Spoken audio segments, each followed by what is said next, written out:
Well over a decade. Who were the victims labeled the lost girls, and how did the killer elude capture for so long? Those questions and more have been at the center of best-selling books, documentaries, and lots of news coverage, including here on Inside Edition. The serial killer investigation has been the subject of public fascination for the last 13 years. Some called it the Lost Girls, or the Long Island serial killer, or the Gilgo Beach murders, after the isolated stretch on Long Island's Gilgo Beach where the bodies of 9 women and 1 man were found slain. Networks devoted hours to the case.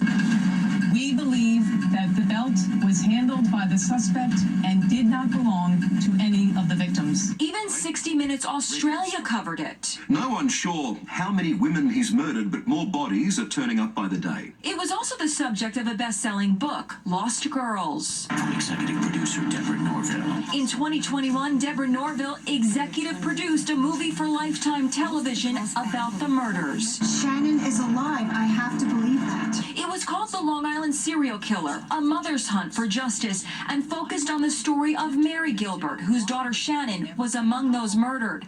Actress Kim Delaney starred as the mother. Kim, what was it about this role that intrigued you enough that you said, yes, I'll take the role? These women were forgotten. They were just, if not forgotten, they were dismissed. Inside Edition has covered the case for more than a decade. This is the stretch of beach where the remains of 10 people have been found since 2010. Now with the suspect in custody, the families of the victims may finally, after so long, get some sense of closure. Rex, did you do it? The head investigator says their work is not over, but today's news is, quote, a major step forward.